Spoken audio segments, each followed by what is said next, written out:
দুর্গাপুজোকে কেন্দ্র করে এখনও অশান্ত বাংলাদেশ। দুর্গাপুজোর মণ্ডপ ভাঙার পাশাপাশি দুষ্কৃতীরা হামলা চালায় ইসকন মন্দিরেও। ভাঙচুরের পর নৃশংসভাবে হত্যা করে ইসকনের এক সদস্যকেও। এই ঘটনার পরই বাংলাদেশ সরকারের হস্তক্ষেপ দাবি করেছে ইসকন কর্তৃপক্ষ। ঠিক কী হয়েছিল সেদিন, কোথায় দাঁড়িয়ে বর্তমান পরিস্থিতি, সমস্ত বিষয় নিয়ে বেঙ্গল স্কুপকে একান্ত সাক্ষাৎকারে জানালেন কলকাতা ইসকনের সহসভাপতি এবং ইসকনের মুখপাত্র রাধারমণ দাস।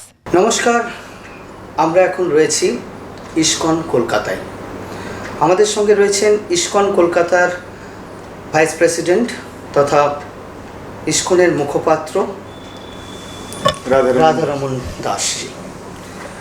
আচ্ছা রাধারমণ দাসজি, এই যে সিচুয়েশনটা তৈরি হলো বাংলাদেশে এবং আপনি একটি চিঠি জাতিসংঘকে পাঠালেন, মানে আমাদের ইউনাইটেড নেশনকে পাঠালেন, তো এই যে কোনো কি রিপ্লাই এলো তার থেকে?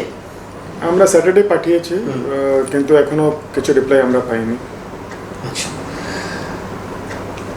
আপনারা কতটা পাশে দাঁড়াতে পেরেছেন বাংলাদেশের এই মর্মান্তিক ঘটনার পাশে? আমরা যোগাযোগে আছি ওখানকার ভক্তের দিক থেকে। ওদের যেটা আমাদের, আপনারা জানেন কি ফ্রাইডে যেটা ভায়োলেন্স হয়েছিল, অনেক ভক্ত খুব ক্রিটিক্যালি ইনজুর্ড আছে, দুজন মারাও গেছেন দুজন। আর এরকম আমরা যেটা আজকে সকালেও ভক্তরা ফোন করেছে, কালকে নর্থ বাংলাদেশে ক্যামিলা পাশে কোথায় অনেকগুলো বাড়িগুলো জ্বালানো হয়েছে, অনেক রেপের, মানে গতকালও হয়েছে এই ঘটনা?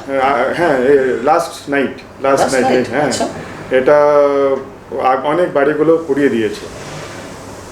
কিন্তু ভক্তরা বলছে কি ওখানে ইন্টারনেট পরিষেবা, ফোন সেবা আর লাইট, এটা তিনটেই নেই, সব বন্ধ করে দিয়েছে সরকারের তরফ থেকে, না যারা হাঙ্গামা করছে তারা এই কাজগুলো করছে এটা জানি না, কিন্তু একটা পুরো ইন্টারনেট পরিষেবাটা নেই, সেই জন্য ওরা যোগাযোগও করতে পারছে না। আমাদের এটা ভয় আছে কি যদি ধরুন কোনো এরিয়াতে এরকম আবার দুষ্কৃতীরা আসলো, তাহলে যদি ফোন পরিষেবা না থাকলে ওরা পুলিশকে কীরকম কমিউনিকেট করবে, কীরকম নিজের আত্মীয়কে ডাকবে, নাহলে কীরকম সহায়তা চাইবে। তো এটা খুব, আমার মনে হয় এটা খুব ভয়ঙ্কর স্থিতি। সবাই আইসোলেটেড ভাব ওখানে ফিল করছে, ভয়েতে আছে। তো সেই জন্য অ্যাটলিস্ট এটা যে লাইট আর যে মোবাইল সেবা, ইন্টারনেট হতে পারে কি এটা মেসেজটা পাঠানো হচ্ছে ওটা স্টপ করে দেবে, কিন্তু অ্যাটলিস্ট ফোন তো করার জন্য সুযোগটা থাকতে হবে, আর লাইট তো থাকতে হবে। এই অন্ধকারে কে আসবে না দেখলে আর ভয়ের সৃষ্টি হবে। এই যে একটা এত বড় একটা ঘটনা ঘটে গেল, আপনি তার জন্য জাতিসংঘকে চিঠিও লিখলেন। আমাদের দেশের থেকে, আমাদের এই পশ্চিমবঙ্গ থেকে কি কোনো সাড়া পাচ্ছেন আপনাদের পাশে দাঁড়ানো বা সেই অঞ্চলের হিন্দুদের পাশে দাঁড়ানোর জন্য কি কোনো প্রয়াস দেখতে পাচ্ছেন এই পশ্চিমবঙ্গবাসীর তরফ থেকে? হ্যাঁ, অনেক লোক খুব মর্মাহিত আছেন। কালকে আমরা বাংলাদেশ হাই কমিশনের সামনে প্রোটেস্ট আয়োজন করেছিলাম রবিবার দিন সন্ধ্যাবেলা। অনেক লোক নিজে এসেছে, অনেক লোক আমাদেরকে বলছিল কি আমরা যেটা বাংলাদেশে হয়েছে 9 দিনের যেটা দুর্গাপুজো পান্ডালগুলো ভাঙা হয়েছে, এত লোক মারা গেছে, জান হারিয়েছে, রেপ কেসেস হয়েছে, ওটা মতলব ওরাও ঘুমাতে পারছে না। সেই জন্য ওরা বোধ করলো কি অ্যাটলিস্ট আমরা রাস্তায় বেরিয়ে এসে অ্যাটলিস্ট একটা প্রোটেস্ট দর্জ করব। ওরা এসেছে, অনেকজন কান ছিল এখানে কলকাতায়। পুরো ওয়ার্ল্ডে এই যে নিউজটা যেটা স্প্রেড হয়েছে লাস্ট 2-3 দিনে, কি এরকম কাণ্ড হচ্ছে, যেটা চক্রটা চলছে 8-9 দিনের ভয়ঙ্কর চক্র। দুর্গাপুজোতে আপনি জানেন কি অষ্টমীর দিন বাংলাদেশে অনেক মূর্তিকে বিসর্জন করতে হলো, যেটাকে ভাবা যায় না। দশমী, আমরা জানি কি দশমীর পরেই, দশমী থেকেই বিসর্জন শুরু হয়। এরকমও ঘটনা বা এরকম ভিডিও আমাদের কাছে এসছে যে ভাঙা মন্দির, ভাঙা মায়ের প্রতিমার সামনেও পুজো চলছে, মানে এই অবস্থারও ভিডিও ফুটেজ পেলাম। হ্যাঁ, ভক্তরা কি করবে, ওরা জানে নাকি কি ওরা করবে। অ্যাটলিস্ট আমি সাধুবাদ দেব কি দেখুন এত হয়ে গেল, তারপরেও যে ফলোয়ার আছে মায়ের, ওরা নিজের যেটা কর্তব্য আছে ওটা কন্টিনিউ করছে। এটা তো ওদের मतलब অন্য কিছু হলে ওরা ভেঙে দিয়েছে, ওরা গিয়ে হাঙ্গামা করেনি, কিন্তু ওরা পুজোটা শেষ করতে চাইছে।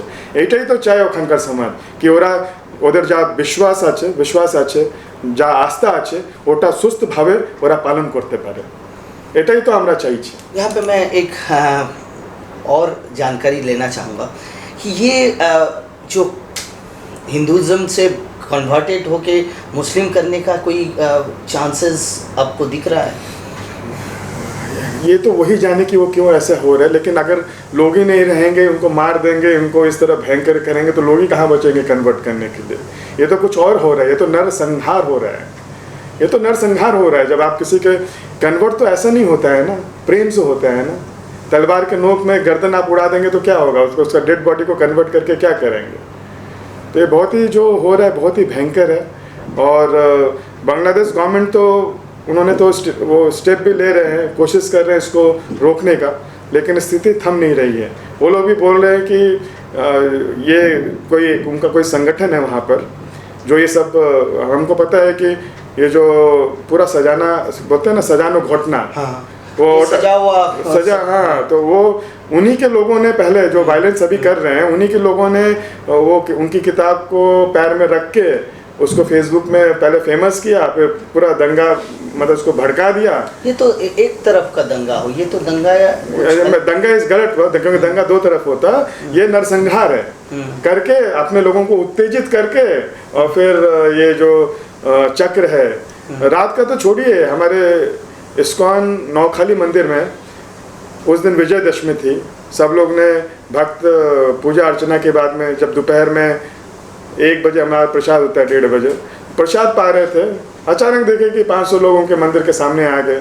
मंदिर के जो बाहर में जो दुर्गा पूजा का पंडाल था उसको सबसे पहले गिराया, मूर्तियाँ तोड़ी, फिर 200 जन उसमें से मंदिर में घुस गए, घुस के सारे भक्तों को बहुत बुरी तरह से पिटाई की, एक को पकड़ के अपहरण करके लेके गए, फिर उसको हम रात भर मिला नहीं, हम लोग चिंतित थे कि कहाँ गया।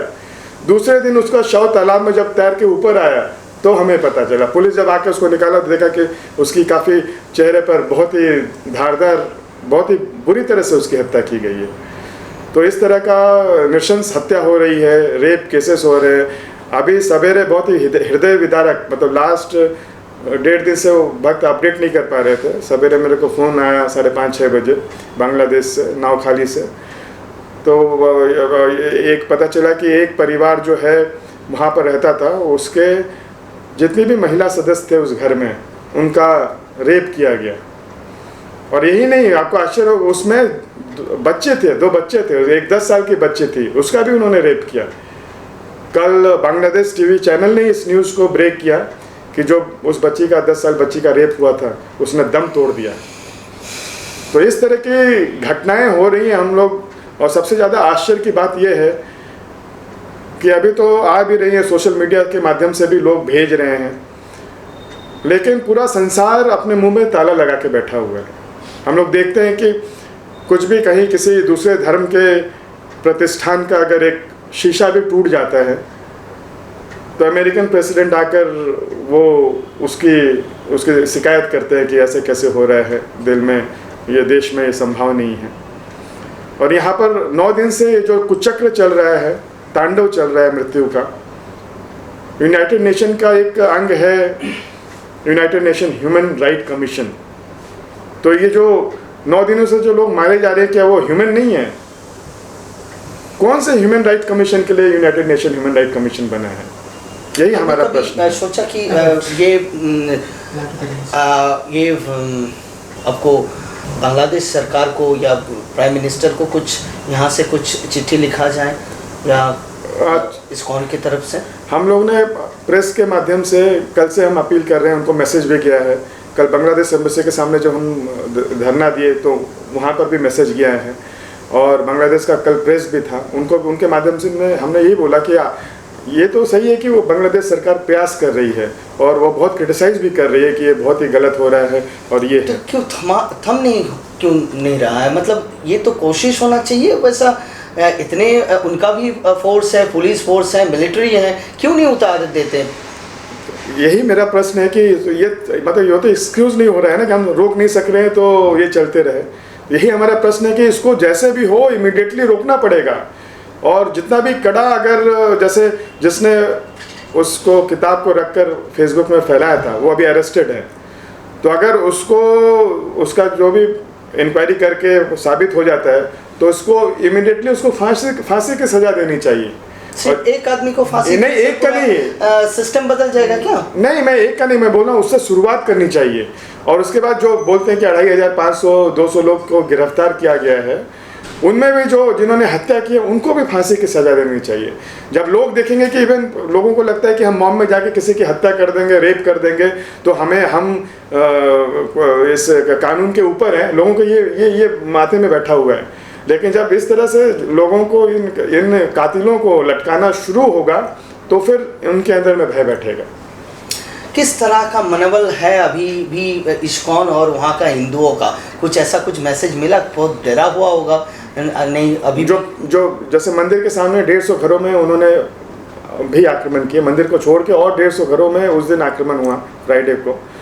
तो जो गृहस्थ लोग हैं काफ़ी भयभीत है, लेकिन उसके बावजूद भी कल हमने देखा कि बांग्लादेश में भी लोग, क्योंकि उनके जान पर बनाई है, तो हजारों लोगों की संख्या में कम से कम 20-30 हज़ार हिंदू ने एक रैली भी निकाली थी और वो प्रोटेस्ट कर रहे थे। ये हम बताना चाहते हैं कि वो जो भी माइनॉरिटीज़ है वो भी बांग्लादेश के संतान हैं, वो भी वहाँ के नागरिक हैं। उन्होंने भी अपने देश की आज़ादी के लिए, बांग्लादेश के लिए उन्होंने अपना खून पसीना बहाया है। तो फिर क्या सरकार का ये दायित्व नहीं है कि वो उनकी रक्षा करे? तो इसीलिए सरकार को अपना जो भी धर्म है उसका पालन करना चाहिए। और यहाँ जो वेस्ट बंगाल तथा ये जो इंडिया के प्रशासन जो हैं उनके तरफ से कुछ आपको कुछ मैसेज दिया गया यहाँ का, कोलकाता का या उधर इस्कॉन का कुछ? Ministry of external home affairs वो बात कर रही है लगातार बांग्लादेश के प्रशासन के साथ में जो नज़र बनाए रखी हुई है। और सबसे आश्चर्य हो रहा है कि यूनाइटेड नेशन और ह्यूमन राइट्स कमीशन को प्रोएक्टिव ये लेना चाहिए, रोल प्ले करना चाहिए, और ज़रूरत है तो उनको वहाँ पर इमीडिएटली डेलीगेशन भेजना चाहिए। अगर वो लोग संभाल नहीं पा रहे हैं तो पीस कीपिंग फोर्स होता है यूएन का, वो किस दिन काम आएगा, उसको इमीडिएटली वहाँ उतारना चाहिए। और जो हिंदू बहुल या जो माइनॉरिटीज़ बहुल एरिया है वहाँ पर उनको सुरक्षा प्रदान करनी चाहिए। इस मामले में कोई टेररिस्ट ऑर्गेनाइजेशन कुछ अपना जिम्मेदारी लिया क्या? ये तो बांग्लादेश सरकार बता रही है कि कोई एक इस्लामिक संगठन है जो इसकी जिम्मेदार, मतलब उनको यही शंका है कि वो लोग कर रहे हैं, उनके द्वारा ऑर्गेनाइज्ड है। तो ये तो बांग्लादेश, क्योंकि सरकार वहाँ पर है, वही बता सकते हैं कि ये कौन लोग कर रहे हैं। तो जो भी हो, हमारा यही डिमांड है कि इमीडिएटली इसको स्टॉप करना चाहिए। कल जिस तरह से आपने प्रोटेस्ट किया बांग्लादेश हाई कमीशन के सामने, इस तरह का प्रोटेस्ट क्या जारी रहेगा अभी? हाँ, हमारे पूरे भारत में ही नहीं, विदेशों में भी सभी जगह प्रोटेस्ट होने वाले हैं। कल बॉम्बे में हम लोग प्लान कर रहे हैं, दिल्ली में होगा, और जितने भी जहाँ पर हाई कमीशन है बांग्लादेश का, और विदेश में जैसे यूएन हेडक्वार्टर है, वाइट हाउस है, क्योंकि जितने भी लीडर्स हैं वो लोग भी चुप हैं, तो उनको भी हम लोग जगाने की कोशिश करेंगे कि भाई बोलो। आम जनता को क्या मैसेज देना चाहेंगे? आप लोगों के साथ प्रोटेस्ट में आए, ऐसा कुछ मैसेज है? या और जिस तरह से रामकृष्ण मिशन, राम ठाकुर जी का जो आश्रम है उनको भी तोड़ा गया है, उनका भी ये क्या है, इन लोगों को भी साथ आप लोग संपर्क में हैं? एक साथ प्रोटेस्ट करने का कोई इरादा है क्या? एक्चुअली सभी लोग हम लोग हैं, एक साथ ही हैं, क्योंकि सफ़र कर रहे हैं, और सबको बहुत ही ऊंची आवाज़ में, बहुत बार लगता है कि इसको बताएंगे तो और वो लोग हमारा नुकसान कर सकते हैं, लेकिन ये डर अब क्यों कर रहे हैं? अब ज़्यादा प्रोटेस्ट करने से भी आपको डर लग रहा है, क्यों ऐसा? क्योंकि ऐसा मतलब वो हो गया, लेकिन ये गलत है मेरे ख्याल से। जो भी दुष्कर्म हुआ है, अगर उसको हम लोग सबको नहीं बताएंगे तो जो लोग विक्टिम हैं उनकी तरफ से हम सभी लोग श्रापित हो जाएंगे, क्योंकि वो चीख रहे हैं, चिल्ला रहे हैं, और दुनिया इतना भी नहीं कर सकता कि उनकी चीख और पुकार को एटलीस्ट सुने, उसको सुनकर दुख व्यक्त करे और नेसेसरी स्टेप ले कि बाकी लोग वैसा ना हो। तो इसीलिए बहुत ज़रूरी है कि अगर जो जैसे बाहर के लोग हैं उनसे यही अनुरोध है कि जो भी इस तरह की घटना है तो अपने फेसबुक या उसमें शेयर करें, और जो भी माइनॉरिटीज़ है उनको भी ये ज़रूरत है कि बांग्लादेश की माइनॉरिटीज़ है उनको ये ज़रूरत है कि वो भी संगठित हों और सुरक्षित रहें एक साथ और सतर्क रहें। अभी भी कोई ऐसा न्यूज़ है कि वहाँ का माइनॉरिटीज़ जो हिंदू हैं वो यहाँ आने की कोशिश कर रहे हैं, ऐसे कुछ आपके पास न्यूज़ है? वैसे तो अभी हमें कोई संदेश नहीं मिला है। अभी तो वो लोग जो लोग इंजर्ड हैं उसी को बचाने में लगे हुए हैं, जो तोड़ फोड़ के नष्ट किया है उसको जोड़ने में लगे हुए हैं। लेकिन स्थिति बहुत ही ख़राब है। अगर इस तरह की भयानक स्थिति हो जाएगी तो ऑफकोर्स हम कैसे उनको बोल सकते हैं कि आप वहीं पर पड़े रहो। हो सकता है वो आएंगे भी। Thank you so much. আমরা এতক্ষণ ছিলাম কলকাতার ইসকনের যিনি মুখপাত্র তার কাছে। আমরা পরবর্তীকালে আবার নিশ্চয়ই আসব আপনাদের এই খবর নিয়ে। এই মুহূর্তে আমরা এখানেই এই ইন্টারভিউ সমাপ্ত করছি। নমস্কার। খবর দেখতে খবর শুনতে চোখ রাখুন বেঙ্গল স্কুপের পর্দায়। সাবস্ক্রাইব করুন আমাদের চ্যানেলটিকে আর সব খবরের আপডেট পেতে পাশের বেল আইকনটি প্রেস করুন।